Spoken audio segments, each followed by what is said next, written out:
Working Cows Podcast, episode 359. This episode is brought to you by the South Dakota Grassland Coalition. This episode is also brought to you by Ranch Right. Welcome to the podcast that gives producers a platform to discuss and share paradigm-challenging practices. Practices that have increased the effectiveness of their operation and the joy that their families have received from this lifestyle.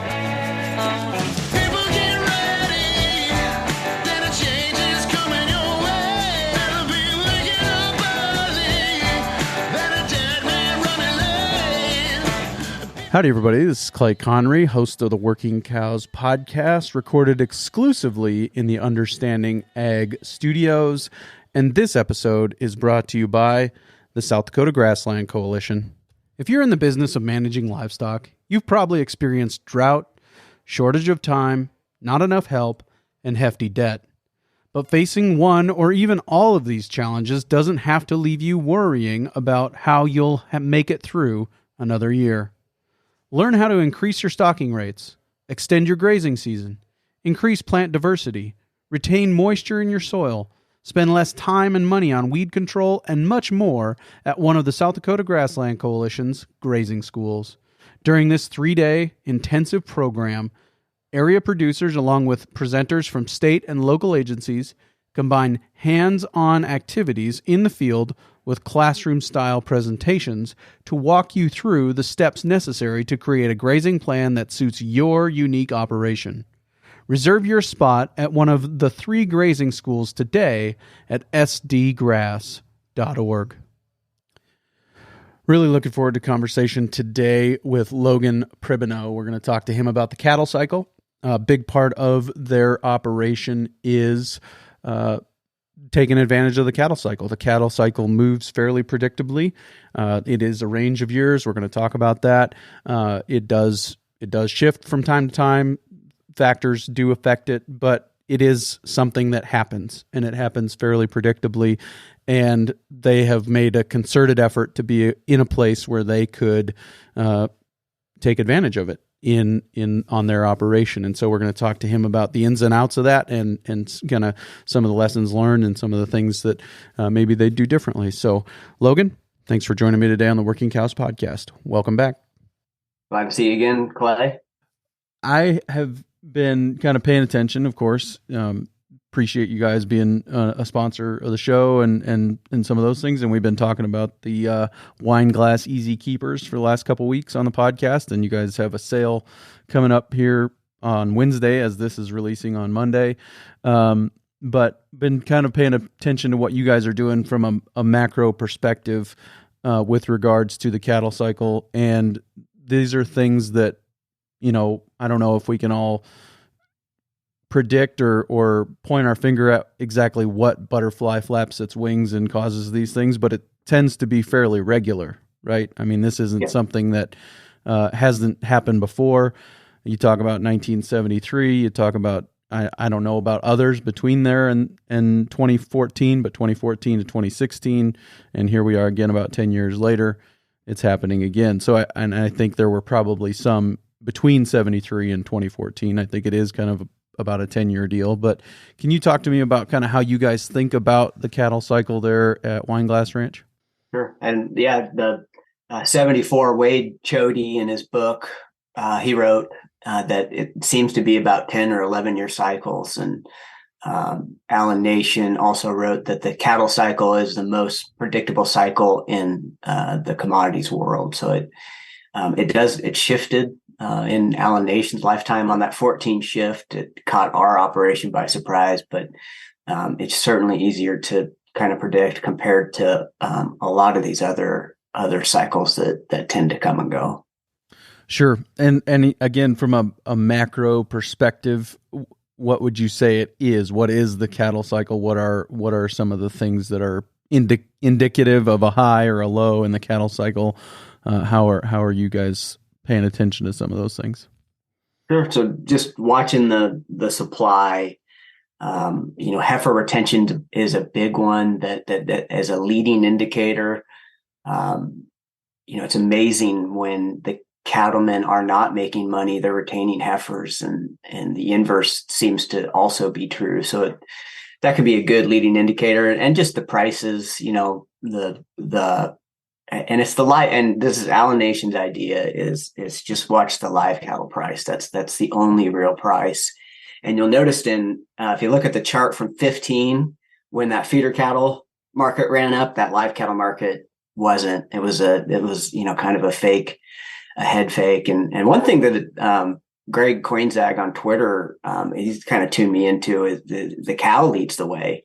So, cows are bringing like $1.35 right now just for a weigh up cow. And it really seems to be pulling the market, which is that, I don't know where Greg learned it, but that's the first time I had heard of it. And it seems to really be the case in particular for the cycle that we're in right now. And if somebody had time for it, I think that there could be an interesting podcast started that would be entitled, "What Did Logan Post on Twitter This Week?" And because that's usually where I come across what you're talking about, what you're thinking about. And this heifer retention piece is what kind of spurred me to reach out to you and say, hey, let's talk about this. Is that you posted that less heifers were retained again this year than last year. So is that to you an indicator that we're not done yet? That we've got some way to go as far as sustain high prices? I think so. I'm predicting the market, which is a fool's errand because there are factors completely out of my realm of thinking that come into play. But my thinking is there is some more gas in the tank. Two reasons why. Heifer retention is a 10, or got the chart up here. It's at least a 15-year low for number of heifers retained in 2024. And obviously the heifers retained, they either go to the ranch or they go to the feed yard. So once those heifers go to the ranch and they don't go to the feed yard, you've just eliminated half of your supply to the feed yards, and you generally get another really big uptick when the ranchers start to retain heifers. And something happened in like February where the mood kind of shifted, I think, in the ranch world, and ranchers got more serious about retaining heifers. We were buying heifers through the fall and early winter, and I couldn't believe that I was able to buy a really nice Baldy replacement heifer for oftentimes $1,400 a pop for a 550 pound animal. Wow. That doesn't seem to be the case anymore. Now those 7 weights are bringing close to 2,000. And I saw some really nice F1 crosses. They brought like 2,200 last week. So I do think that we might be getting into the heifer retention side, which should limit the supply of feeder cattle going forward for the next year or two. Yeah, and ultimately it seems like this strategy is kind of about doing what other people aren't doing right now.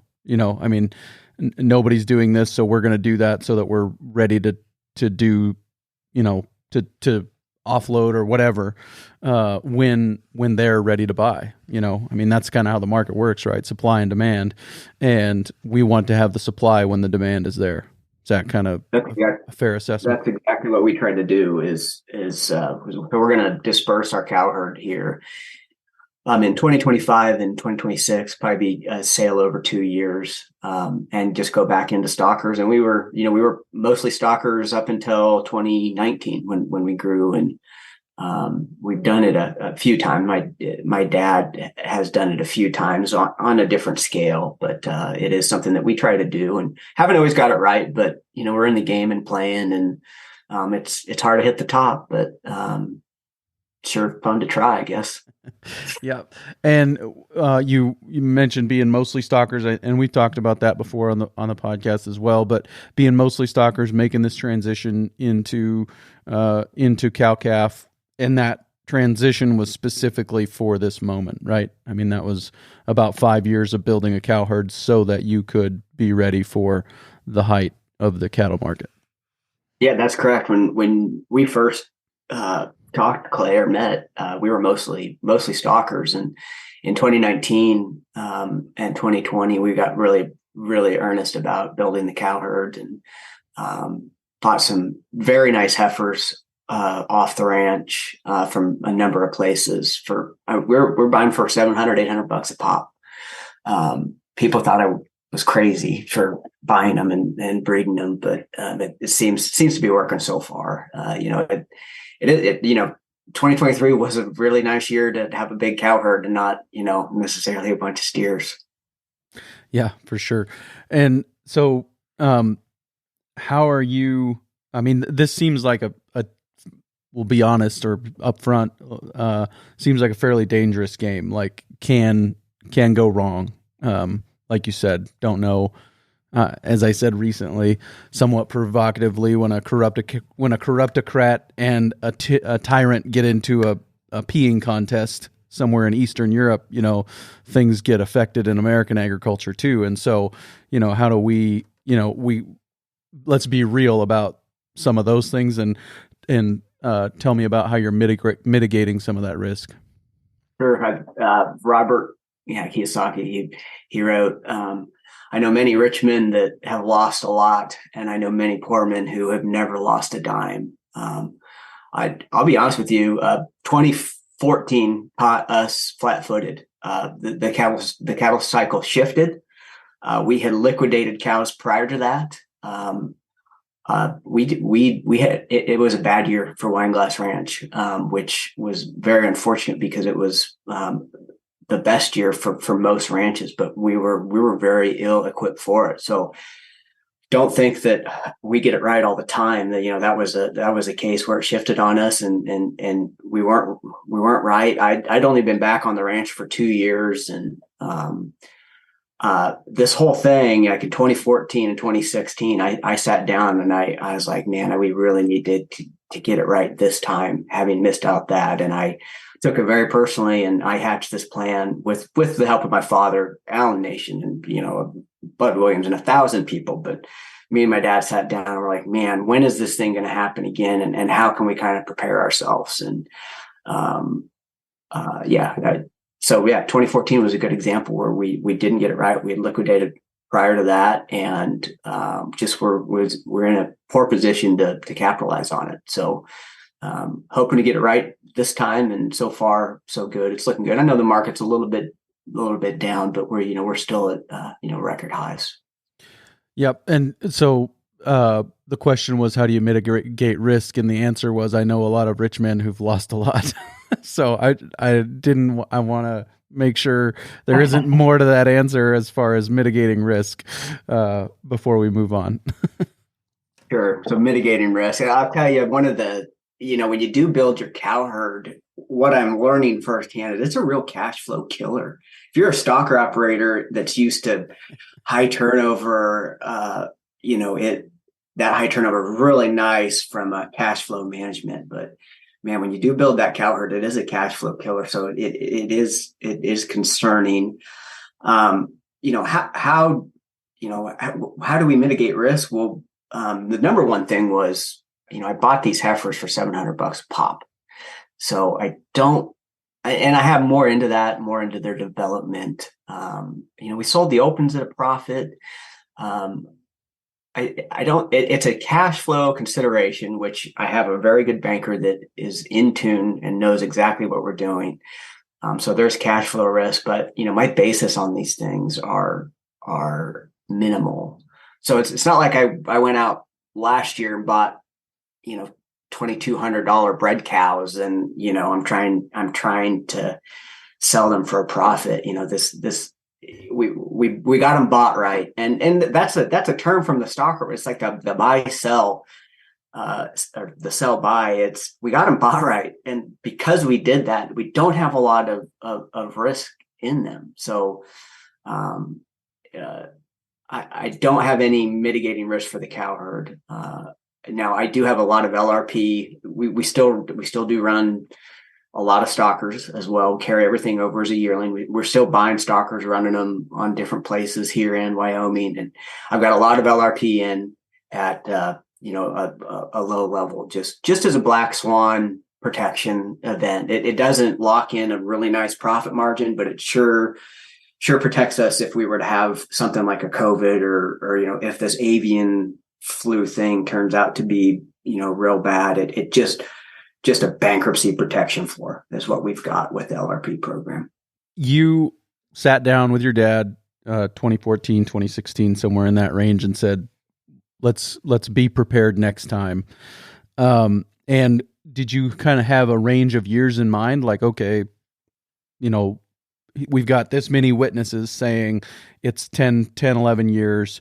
Let's be ready in 2014 or 2024, 2025, 2026. Is that kind of how you guys were thinking about it back then? Yeah, in fact, we had a model, and 2027 was our proposed date when we sat down in 2016 and wrote it down. That has changed. It seems to be coming a little bit faster than we had thought, and so we edit it and talk about it, very frequently. It's a big part of what we do, and we wrote it down and have changed it every year. It's looking, we'll be selling cows in 2025 and 2026 as of right now. But Harlan Hughes wrote in 2019 that a heifer born in 2020, bred in 2021 to calve in 2022 will be the most profitable cow in this cycle. And that was another good indicator for me. Harlan Hughes used to write for the Stockman Grass Farmer and then Beef Magazine. And he is really in tune with the cycle. And he's one of those guys that I really pay attention to try to fine tune that 9 to 11 year window. Yeah. And he's North Dakota, right? He was out of North Dakota. Yeah. Talk to me a little bit about the strategy as far as getting them bought. Is it kind of go out, find them at the right price, take all of them I can get at that price? Is that how you were approaching it? You weren't really being choosy about what you were buying. Outside of it's a beef, a beef breed in a sense. Yeah, we're a little choosy. In where we buy, we buy out of Wyoming, Colorado, and Nebraska exclusively. Like to buy big loads off of ranches that haven't been picked through for replacements. Price is very important. So I don't get crazy chasing, replacement grade females because we do have a home raised bull program, and we buy bulls that fit our program, and we use Burke Teichard's heifer development model, which is expose them for 21 days. They're not ever on feed. They're always out grazing. So it's a pretty rough system. Of all those that we buy, about half of them enter our cow herd, and we expose them to our home raised bulls and other bulls that we buy that fit that type, that grazing type, and their progeny. So when we go to sell cows, they'll be mostly single iron home raised, mostly because of when we started that build. So they should be really good cows, despite the fact that we did have to buy a lot of heifers to kind of upstart it. They should be have enough of our genetics in them, our range cow easy keeper genetics, that they should be pretty good cows. Yeah, and so you mentioned earlier that you figure that it was a little early, that you guys had picked 2027 as the date, and that there was a range of years, and you wanted to be ready in time for that range of years to hit. I would guess that probably the drought is part of what moved that date up, because the cow herd got liquidated at that time. Is that your sense of it as well? Yeah, drought really accelerates it, because you really need cow numbers to go down drastically to kickstart this thing. And I think that the drought certainly kicked this cycle into gear. Yeah. You mentioned the wine glass easy keepers selling April 10th, as I said, Wednesday after this is released, at Oglala Livestock. There'll be a link in the show notes page. You can go find it there. But one of the things that kind of stuck out to me as I was thinking about this is, well, if somebody else was thinking, hey, this is a strategy, it's one that maybe we've got the resource base to do. We've got the management flexibility to do it where we're at. I think we might look at doing something like this. Those cows would be good cows to bring into the herd, because for one reason that occurs to me is that they're not going to break you. They're low input foraging experts that aren't going to put you under trying to feed them until you can get that calf, as Harlan Hughes said, born in 2019, bred, to calve in 2023. That's the most profitable animal. So if you're trying to get that animal, you want to have the right cow to get there. And so it seems to me that maybe those low input foraging experts, the wine glass easy keepers, would be a good fit for that if somebody was looking to do it. Yeah, I talked to a guy, we're running advertisements, so I've been on the phone quite a bit, and talked to a guy who was smart enough to sell all of his hard keeping cows that, need alfalfa in a feed truck 6 months out of the year to survive. And most people aren't that smart. Most people are like, oh, I want to keep the cow herd. I'm going to start buying bulls that are right, and I'll get there in 5 or 6 years. But, you can sell those hard keeping cows for pretty penny because they're normally pretty big and black and beautiful and in the sale ring. But yeah, our cows have never seen a feed truck, and very rarely get hay. We feed a little bit of the hay to our first calf heifers when we calve them out, but they graze every day of the year, including last winter. All of my neighbors had their cows locked up on full feed, and ours were out laying in a snowbank somewhere, but they survived.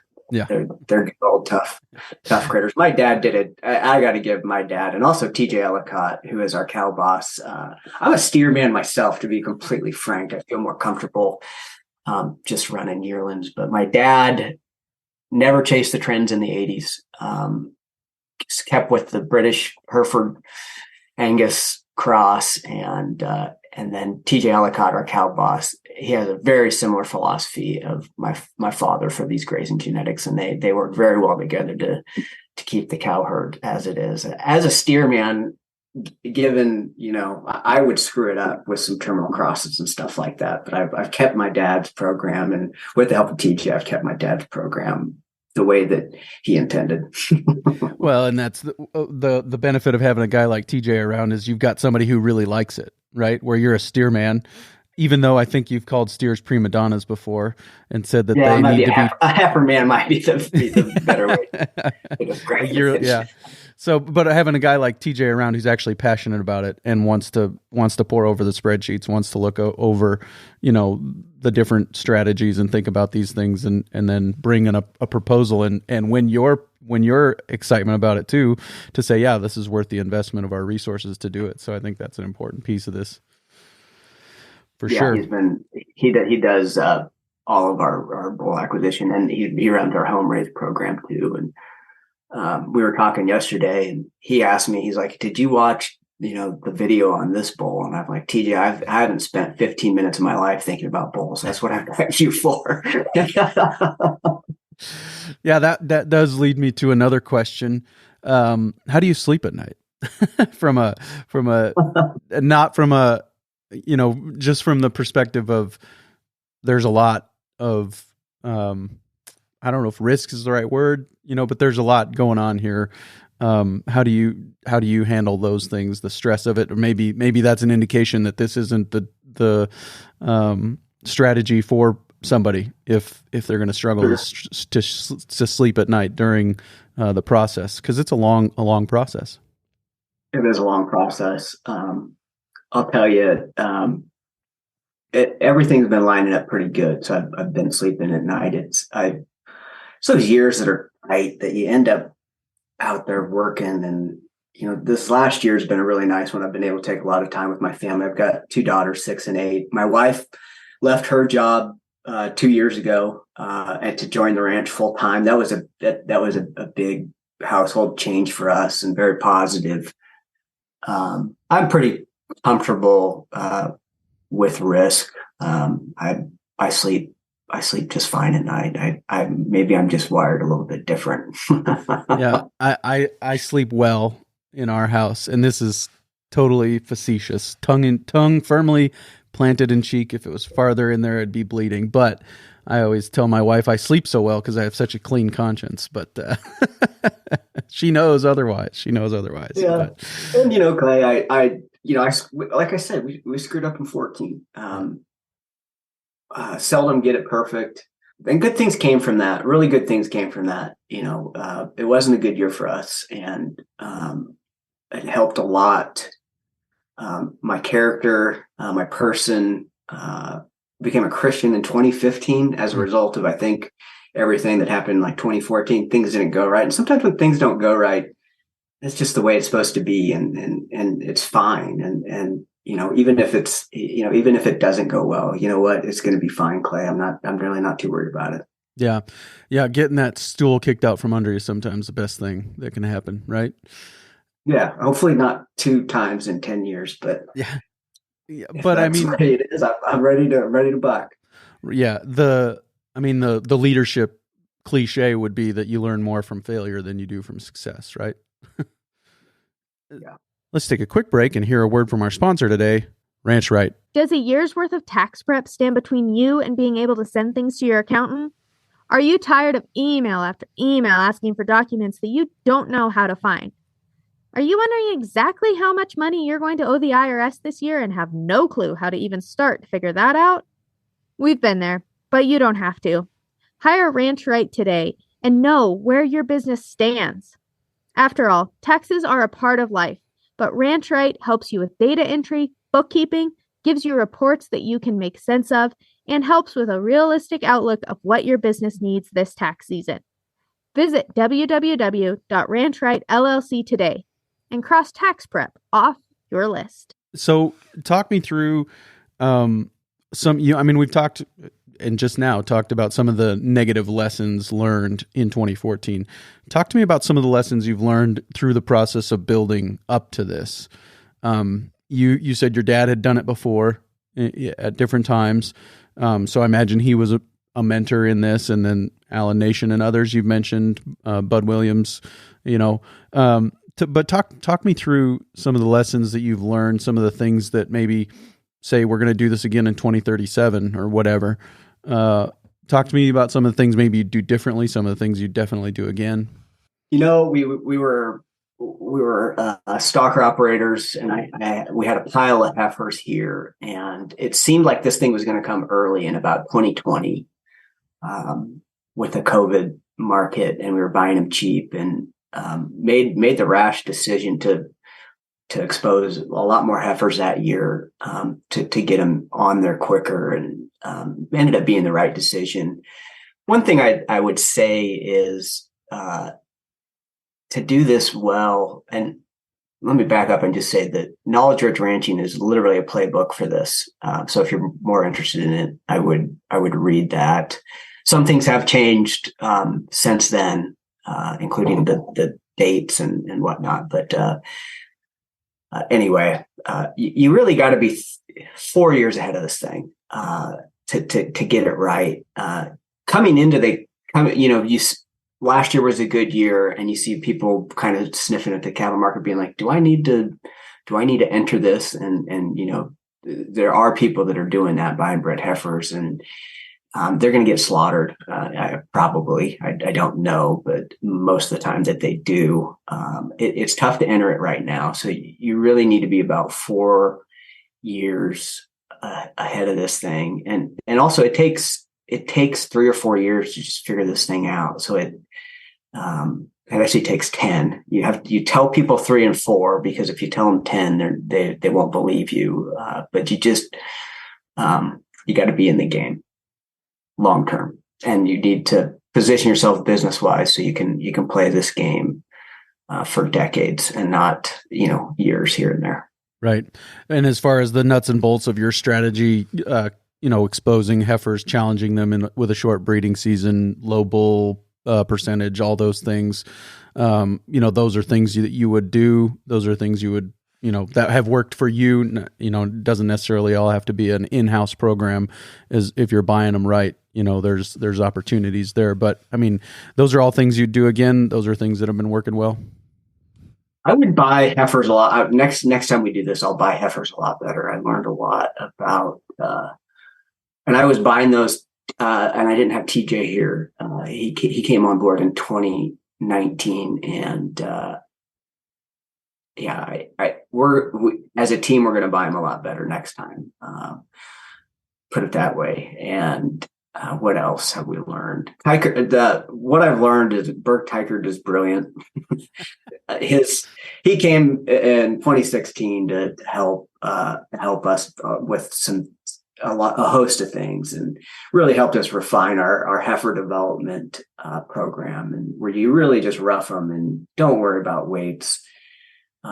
You rough them, put the bulls in for one cycle, and then you sell your opens for a handsome profit, and that has been awesome. If we did one thing right this time around, it was going to Burke Teichert development program, where you just don't worry about weights, don't worry about anything. You turn the bulls in, sell the opens at a handsome profit. And since Burke has come and kind of taught us that, those heifers have been our number one enterprise every year, because when you get the breds that are good, that are going to stay in the cow herd, and then those opens, when we sell them at the same sale every year, and they just bring buku bucks. And then that's the one thing I guess we got right this time. Yeah, for sure. And the cycle is that you will go back to being a predominantly stocker operation in the next couple of years. That's the idea?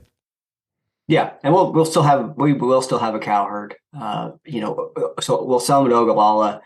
We're going to keep the old cows, keep the heifer calves, and Ogallala is going to come here and sort them, and they're going to do their famous Ogallala sort, which they're only going to take 70, 80%. So we'll still have a fairly sizable cow herd. TJ is actually looking forward to running the sort offs, because it's going to be the Herefords and the horns, and the spots and the socks, and it's just going to be a beautiful cow herd that, and we'll keep our core genetics, but we'll have a cow herd, and it will be, of size, but we'll go back into buying stockers, probably steers. When you ride this thing down, a big black steer that's hedged is a great tool to ride this cycle down. And that's one thing that we did pretty well last time was write it down, and we got the top all wrong, messed it up. But when we were writing that thing down, even when COVID hit, and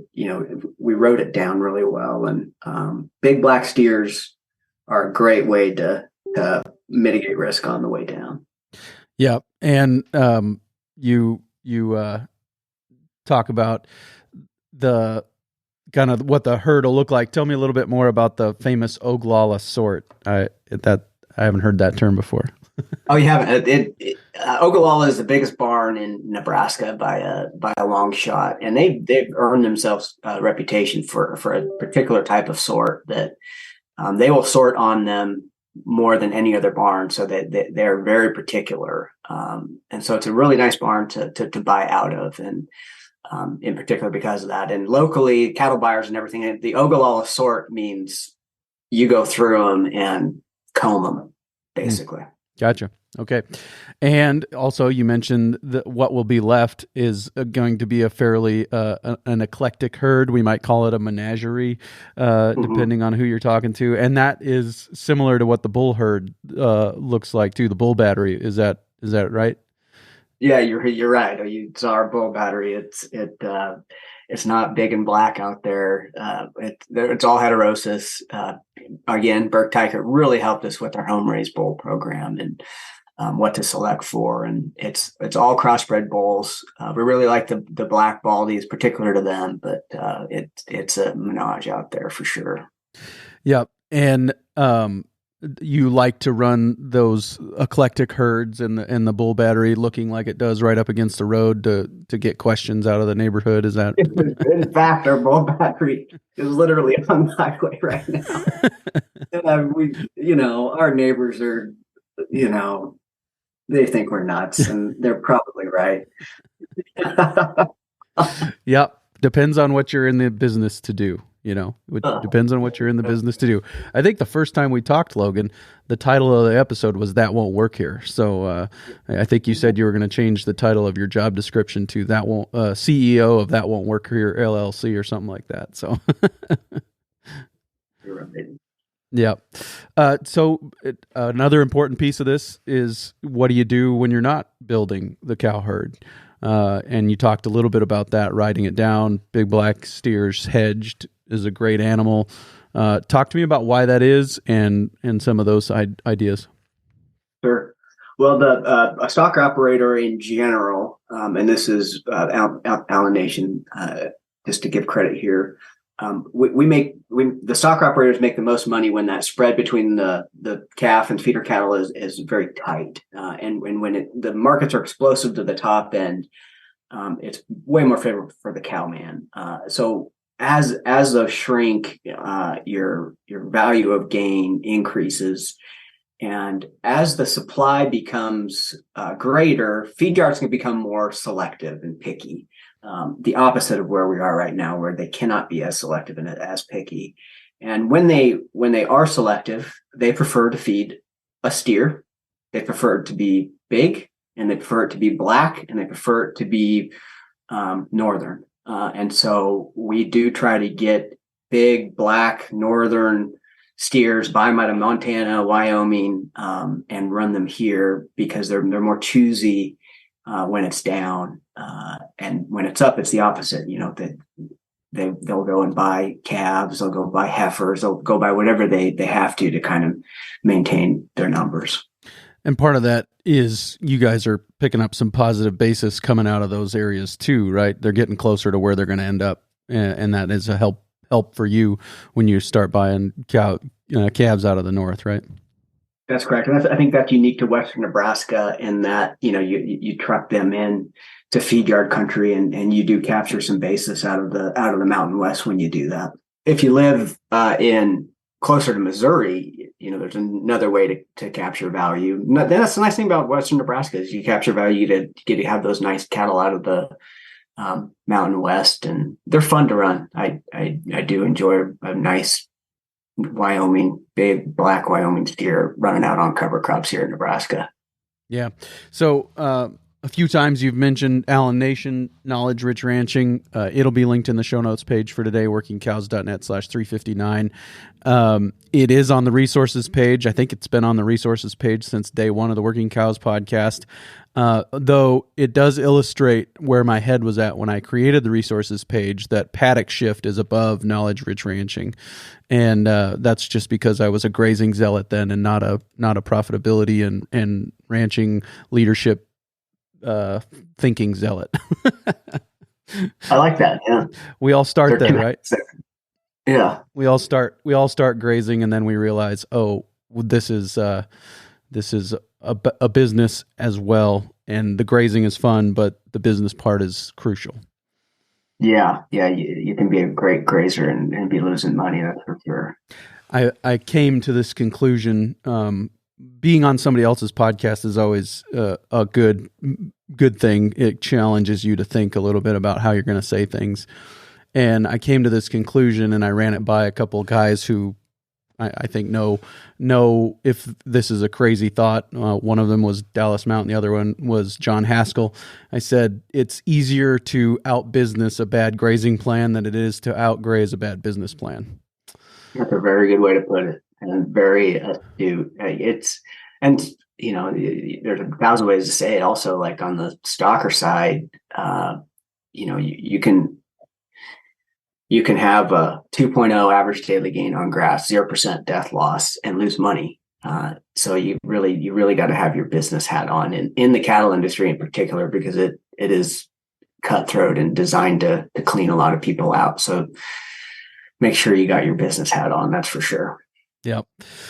Any other thoughts on the market going down, on what we're doing once we've liquidated this herd, and kind of the strategy and the way we're thinking about it, and when you'll start rebuilding that herd and how you'll do it? I've looked at more charts in the last 6 months than I think I have in like the last 6 years, just trying to read the tea leaves. I don't think it's done any good, but I'm sure I spent a lot of time in the office and on my patio just trying to think and time this thing. And then you get, this recent downturn with the dairy cow thing. I mean, it's a wild ride, but it sure is. It's enjoyable. Yeah. What have been some of your best resources? I mean, we've mentioned Allen's books and books specifically a few times, but some of those important charts, some of those important reports and resources that you really can keep an eye on? Right when we kicked it off, I said there are two charts in particular why I'm optimistic. I mentioned the heifer retention. The other one is cattle supply outside of feed yards is currently, again, at least a 15-year low. And so I've been watching that. So cattle supply outside of feed yards at a substantial low, and at least a 10 or 15-year low. And then you have the heifer retention. I just can't help but think that there is some fireworks to be had yet. And so I do in particular watch those. I do really like Cattle Facts. I know it's not sophisticated, and I am not a sophisticated trader. I'm not a very good trader even. I keep it simple, keep it very simple. So I do like Cattle Facts because they're really just pretty macro, and I don't need to know what's happening this week or this month, but the Cattle Facts just tries to get where we are in the cycle. And I think they do a really nice job of knowing where we are and just keeping it really simple for simpletons, like me. So that is one of my main resources to see where we are in the cycle. As we prepared to start talking, you said that you didn't want to talk about what things would do this week or next week, but wanted to keep it pretty macro. And I think that's probably a lesson just in general, right? I mean, being driven by what's happening today and next week is probably a way to get scared out of or chased off of a strategy that could potentially net pretty important results for Wineglass going forward, right? We are like a bigger ship, I guess, and it's really hard for us to capitalize on weekly and monthly trends. It's we can turn the ship, but it takes quite an effort. So we tend to just focus on the macros. Because of that, if it was just me and my wife and a grow yard out here and a pasture, I think we could manage it a little bit different, but it's not what we're tasked with. What you're talking about there is the fast eat the slow, right? That there's an opportunity for the smaller guys to make bigger percentage-wise, bigger changes in their operation on a week-to-week or month-to-month basis and capitalize on some of those shifts in the market. But then there's also this bigger macro, like long-term, we're looking at this strategy and we're going to be able to make this is a big lever, right? We can really move a big boulder with this lever. And I'm always hesitant to ask people about numbers and specifics. But could you give me a sense of like how important this strategy is for business success at Wineglass Ranch? Like, I don't know if there's a way to communicate that without talking about specifics, but yeah, it's critical. We, like every other ranch I know, we do not have a paid off land base and a paid off cow herd. And, everyone thinks that everyone else does. I always ask, I've visited 100 or 200 ranches in my life. It's been one of my strategic advantages. Good network, great people out there. That's one of the joys of being in the ranching industry is the people. And I haven't always been in it, so I fully appreciate it. And we are not a fully paid off land and cattle company. I think those are a myth by and large also, but it is important. And this one in particular is important. My parents are turning 70 this year. So this cow sale is going to be to kind of transition them into more of a retirement and also start the land transfer. So my wife and I own the operating company wholly, and we just lease the land and cattle from my parents. So this will start that transition onto generation 5. And I'm going to go back into allination on this. There's no animal that appreciates during this cycle more than a cow. So you can make more money buying and selling cows than you can any other class of animal, only at certain times. And this is probably going to be one of those times. So if you're looking to maximize profit, buying and selling a cow at the right time is going to offer the highest return consistently decade after decade, but you just got to be impeccable on your timing. And You mentioned that the myth of the paid off cow herd and paid off land ranch. I would guess that part of that is because even the successful ones, even the ones that are doing it well, or maybe even especially the ones that are doing it well, view debt as a tool, right? That's exactly right. I don't anticipate being one of those, even given the opportunity. So debt is a tool for for profitable businesses. Debt is a very useful tool, especially if you got long-term debt tied in at 3%. I mean, that's an asset.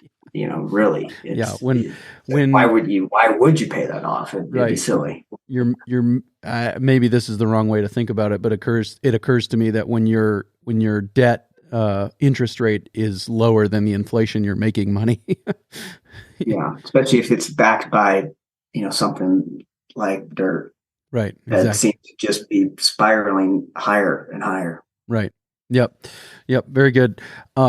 Again, really appreciate your time today. Again, linked in the show notes page today, workingcows.net/359. We'll have a link to wineglassranchinc.com where people can go and watch the video and find the relevant links to jump on the sale. Wednesday, April 10th, Oglala Livestock, Oglala, Nebraska. Last thing, any advice? And I think we've been trying to give advice here, but just some advice, some things that you would say if you're wanting to pursue this strategy. Here's what I would say. Here are a couple things that you should really pay attention to. I've got the perfect advice, and this comes from Allen Nation and the Bible. So, two very good sources, and it is write it down. So, and I might mispronounce it, but it's Habakkuk 2:2-3. I'm going to read the King James version. Perfect. And this came to me from reading Allen Nation, but you just got to write it down. We wouldn't have been in this position if we would not have written down our plan. So, and the Lord answered me and said, write the vision and make it plain upon the tablets, that he may run and readeth. For the vision is yet for an appointed time, but at the end it shall speak and not lie. Though it tarry, wait for it, because it will surely come. So so few people are willing to write down their life goals or their life plans, and it really is a shame. I think it's less than 5% of the population has goals written at all. And if you think you're smarter than Allen Nation or the Bible, go ahead. Don't write anything down. But if you want to take some advice from those two sources, write it down, make a plan. Where are you going to be in 2034? Are you going to have some cows to sell? Because I'm pretty confident that it'll be an opportunity. Yeah. The secret to pronouncing Old Testament names is to say it loud and fast, and everybody will think you know what you're talking about. So good advice for a preacher. Yeah. Yep. For sure. Yeah, I love that verse. Another one that comes to mind, where there is no vision, the people perish. Jim Mathis, who has led the renovation, as I understand it, of Wyotech in Laramie, was in my High Plains Ranch Practicum class, the High Plains Ranch Practicum class that my wife and I were a part of. And he stood up and read that verse at the end of the class. He said, where there is no vision, the people perish. And, him having things written down, having vision, knowing where he's going has been a part of his success. You guys having things written down, knowing where you're going has been crucial to your success. So, I think pretty good advice. Very, can't get better, actually. Can't get better than that. So very good. I really appreciate your time today, Logan. Thank you again for joining me on the Working Cows podcast. Thanks for having me on, Clay. Appreciate it always. Very good stuff there with Logan. Really appreciate his time. Really appreciate his advice there at the end. Can't overstate that enough, obviously. Very much looking forward to next week on the Working Cows podcast. April 15th, tax day. We're going to talk to John Haskell of Ranch Right about how do you manage tax burden? How do you mitigate the taxes? So yes, we know that if we're successful, we're going to pay some taxes, but there are ways to go about making sure that we don't pay more than we need to, right? And so we're going to talk to John about some strategies, all above board, all above board strategies for mitigating that tax burden on your operation. We'll be talking to him on the next episode of the Working Cows podcast. We will see you again real soon. We invite you to visit workingcows.net to subscribe to the show via iTunes or Stitcher. You'll also find detailed show notes pages, resources from our guests, and the industry leaders who have influenced them. For more ideas on putting your cows to work for you in a more profitable way, tune in next week.